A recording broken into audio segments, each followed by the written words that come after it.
Alright guys, I'm just giving you guys a quick update and a little bit of sanding. I just wanted to let you know the last 7 days I've been out of commission. Well, today's Thursday, September 22nd, whatever, I don't know. But last day I spent here was Thursday last week, and I told them I was going to be ready for the painter on Monday that passed. So here I am, and the builder told me he will he just wants me to sand it. He still owes me about $500, so I figured that was enough for just sanding. He paid me for everything else. So here we are. But the thing is I kind of still need to do the butts and the beads. All right. Now I'm going to sand it either way. Everything else is ready to go, but the butts and beads. All right. So I know you can't really see in here, but I've already sanded this room. Oh, you didn't see that. Yeah, it's dark as hell in here, but that's why it looks good. All right. And yeah, I haven't sanded anything out here. So now I'm going to be sanding in here. I'm sanding one room at a time, working very slow, not to get overwhelmed. Like, honestly, I've been bedridden. You could probably tell in my face. I haven't been eating, sick, puking. Well, not so much puking, just at the washroom all the time. So, and sore. My muscles feel like I've worked 10 hours, but maybe it's because I've been working 10, 12-hour shifts. So I don't know. Either way, we're going to take it easy. Okay, I'm just going to sand as much as I can and then skim whatever butts and beads need to get skimmed. All right. As for this beautiful stairwell, I believe that 99% of that will be good enough. Okay, you got to remember it's a stairwell, not right at eye level. You're going up the stairs. You're not looking up while you go down the stairs. You're looking down. You're looking at the flooring. But the walls, especially up there, it's very forgiving.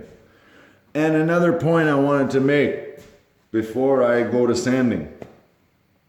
These angles, the way I did them with the 3 1/4 flusher, you could even get away with the 3 1/2 inch flusher, rough sand, and then the 3 inch flusher. Oh my God. With the power sander I'm about to show you, this is by far the best method I have used for finishing angles with a flusher. All right, let me show you.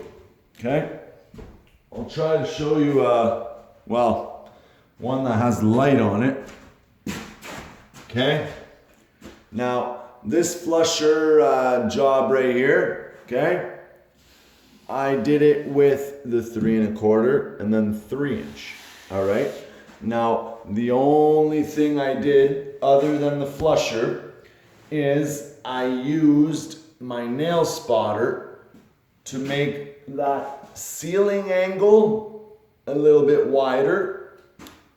Now, if you notice, okay, that upper angle is wider than this side angle.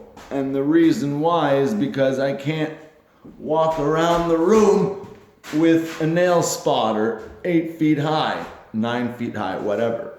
But I can use it in my angles all the way up up, down, whatever you need.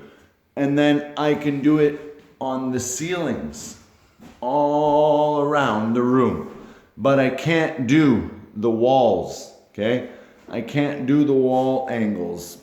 So if they're really bad, I'll just hit them by hand.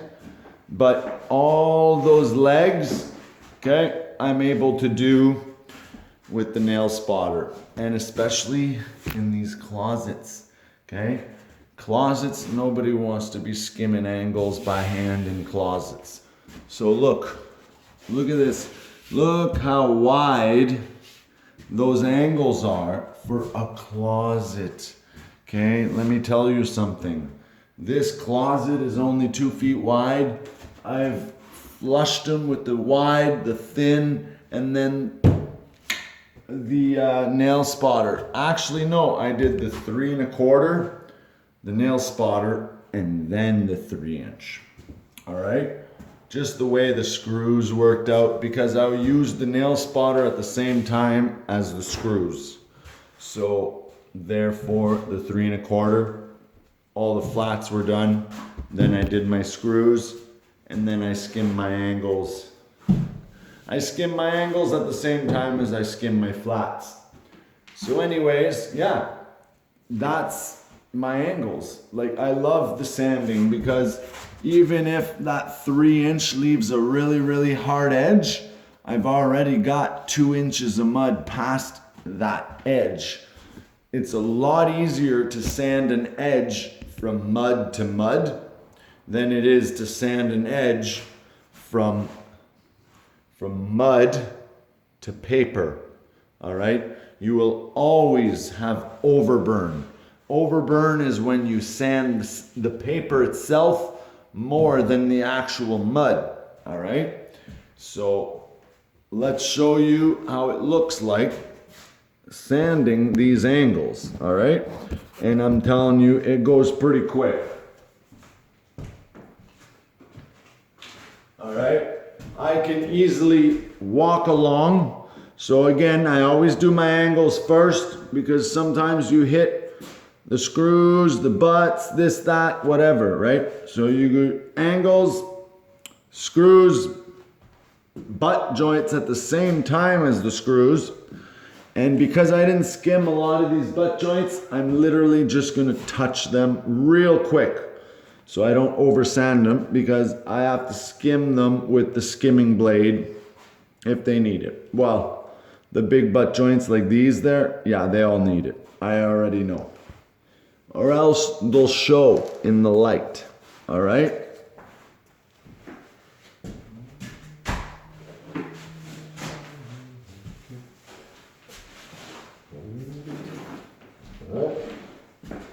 I've got a brand new 240 grit, all right, with the beautiful light. And so I like to start with the ceiling because it wears me out. And then once I'm done the ceiling, you're smooth sailing, do all the walls. So let's get to it.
Another thing I wanted to say too is now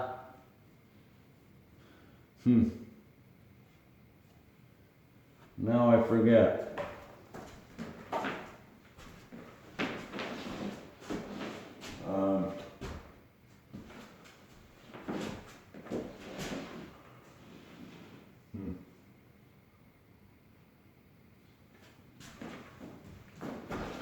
I don't remember. Anyways, let's get back to it.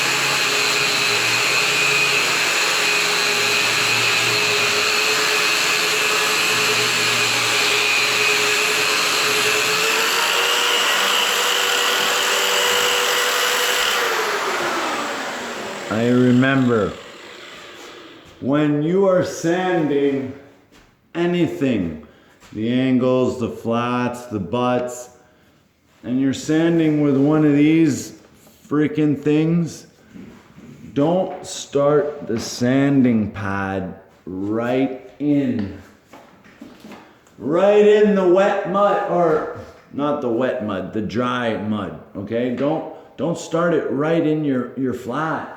Okay? You're not starting it right here.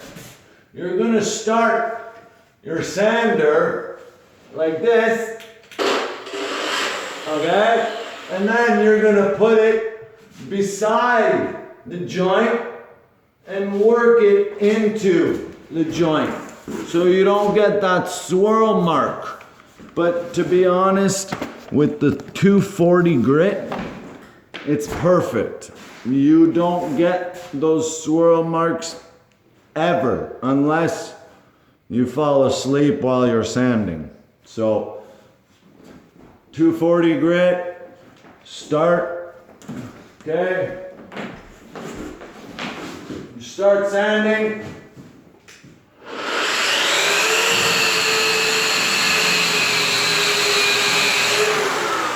Okay, just like that. Start out, go in, pull out, turn off. All right? If you pull out, you're turned off. If you pull in, well, it's a good day. All right, guys, have a good day. That's all I got for you today.